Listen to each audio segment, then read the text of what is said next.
C'est une histoire qui fait la une de l'actualité depuis des mois et qui n'a pas encore un dénouement heureux. Histoire d'une lutte ouvrière en Seine-Maritime et aux portes de Rouen. Il s'agit bien entendu de la lutte des Pétroplus à Petit-Couronne. Un poète pétrolier, comme il se définit, revient dans un livre sur ce combat quotidien intitulé Debout.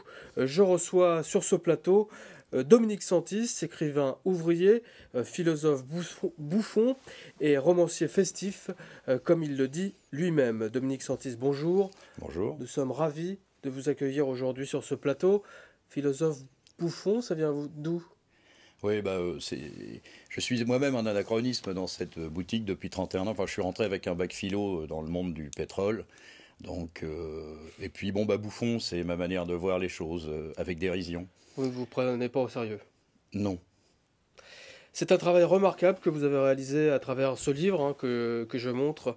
Déjà, comment est née cette idée d'écrire ce livre? Ah, c'est parti de quelques textes tout au début de la lutte, des textes qui étaient autonomes. Et avec l'intersyndicale, ça passait sur messagerie et ça a eu l'heure de plaire aux gens qui le lisaient. Et Yvon Scornet, le porte-parole, m'a dit tiens, ça serait marrant d'en faire un bouquin. Et je l'ai pris au mot, donc. Et ensuite, c'est devenu un livre, et alors écrit sous forme de journal, avec ce que j'appelle des journées remarquables, où il se passait quelque chose, un événement, soit en interne, soit en externe, parce qu'on n'a pas manqué de péripéties, comme vous avez pu le noter, quoi. Alors cette lutte a été très suivie par les médias nationaux et locaux, bien entendu, et qui émeut l'opinion, comme vous le savez. Est-ce que les Pétroplus y sont sensibles?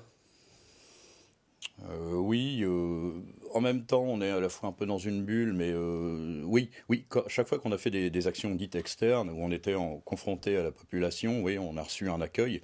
Et moi, je le vois d'autant plus maintenant que le livre est en vente, existe, où je suis confronté à des gens qui viennent l'acheter, et il y a une véritable attente.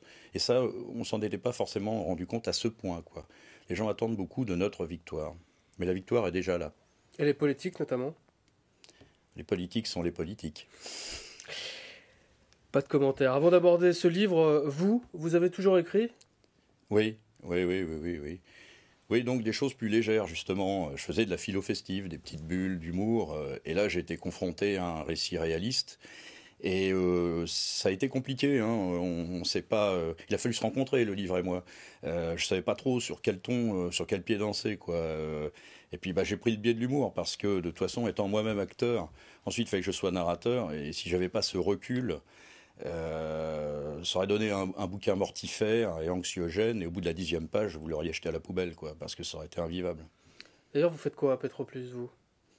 Eh bien, je suis j'ai fait 24 ans les 3-8, hein, Mhm. en fabricant du pétrole avec mes amis. Et maintenant, je suis préparateur travaux, quoi, en journée normale. Alors comment tout a commencé, hein, car nous sommes aujourd'hui au stade de l'attente, d'un éventuel repreneur et de Oui, décision maintes et nous maintes aussi. fois repoussée par le tribunal de commerce de Rouen. Ça a démarré comment, cette histoire? Disons, moi, je l'ai démarré officiellement le 20 octobre 2011, où l'annonce officielle est faite par le groupe. On faisait partie d'un groupe Petroplus suisse, où on ferme toute la partie fabriquant les huiles. C'est-à-dire que l'échafaud tombe sur 150 têtes, quoi. D'un coup, on coupe un tiers de la population raffineuse. Et c'était la première fois que une annonce aussi violente était faite, quoi. Donc, moi, j'ai démarré mon récit à partir de ce moment-là, quoi. Donc et depuis, c'est Bah, des ça mois fait de 13 lutte. mois, quoi, même. Vous qui vivez ça de l'intérieur, hein, comment ça se passe aujourd'hui au quotidien dans cette raffinerie de Petit-Couronne? Il est temps, bien évidemment, que ça se termine pour de nouveau recommencer. L'idée, c'est ça, hein, mais bien sûr, les gens sont là. Les gens sont là, mais par ailleurs, ne lâcheront pas. On a fait trop de kilomètres. C'est pas les 10 ou 15 derniers mètres qui vont nous arrêter. Mais bien sûr, le sac à dos est de plus en plus lourd. Est-ce que ces hommes gardent espoir? Vous savez, la population de la raffinerie, elle est comme la population extérieure. Elle est faite de diverses personnes et chacun n'a pas le même ressenti. Alors il y a des gens, oui, il y a d'autres non. Euh, Parfois, certains se protègent par le pessimisme. Ils ne veulent pas oser y croire. Et il y a de tout, bien sûr. De toute façon, il y a forcément une lueur d'espoir chez chacun, puisqu'autrement, on ne ferait pas tourner la boutique, car je rappelle que la raffinerie fonctionne. Alors, est-ce que ces fêtes de fin d'année vont avoir un peu un goût amer? On pense à Petro Plus, bien entendu, mais bien des entreprises aujourd'hui souffrent de cette crise interminable. Alors là, bien que dans ce livre, il y a une fin, la fin est écrite, mais je ne sais pas en même temps, je ne peux pas vous dire. Ce qui est important, c'est de continuer à pédaler. Et quand on sera arrivé au haut du col, on espère qu'ensuite c'est une descente. Vous dites que ce combat est finalement le nôtre. Oui, à tous, bien entendu, parce que la raffinerie est exemplaire, mais déjà, d'une première manière, ça touche tout un tas d'entreprises extérieures qui elles-mêmes, c'est ce que j'appelle l'effet domino, qui touchent elles-mêmes des services induits et on fait tomber un tas de monde quand on fait tomber une raffinerie, parce que c'est très complexe, ça fait travailler beaucoup de monde autour. Et puis ensuite, ce qui nous arrive à nous aujourd'hui est arrivé à d'autres avant, et personne, à l'heure d'aujourd'hui, peut dire que dans le futur, ça ne lui arrivera pas. Alors, ce qui est touchant dans ce livre, hein, de 429 pages, hein, c'est un travail énorme. Ce qui retient notre Ça se lit bien, attention, hein. c'est aussi écrit avec beaucoup d'humour, malgré cette lourde épreuve finalement.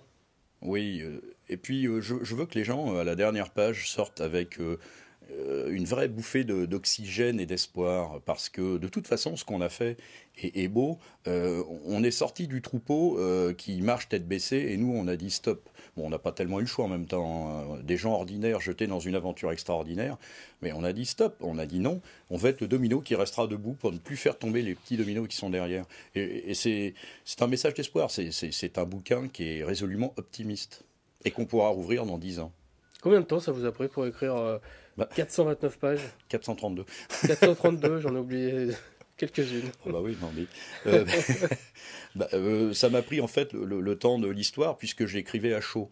L'idée, c'est pour ça que à la relecture, il sera amusant parce que je faisais exprès d'écrire chaque journée à chaud. Donc forcément, il y a des choses qui s'avèrent fausses ensuite par la suite, mais c'est tout ce qui fait la saveur du bouquin. Donc ça m'a pris un an, quoi. Debout au cœur de la lutte des Pétroplus aux éditions Cogito, un livre bourré de poésie, une histoire captivante avec des hommes qui restent debout. C'est à lire absolument. Où le trouve-t-on d'ailleurs ce livre? Alors il est à l'Armitière, il est au Centre culturel Leclerc et je crois qu'il va apparaître dans tous les hyper-U de la région, j'ai cru savoir. Et également au chapitre, enfin il s'éparpille en fait, hein. Merci à vous, Dominique Santis, auteur donc de ce livre, et nous vous souhaitons bien entendu le meilleur. Merci beaucoup et merci de votre accueil. Voilà, c'est la fin de cette édition. Merci de nous avoir suivis. Prochain rendez-vous avec l'info, c'est demain à 18h30 sur LCN, bien sûr.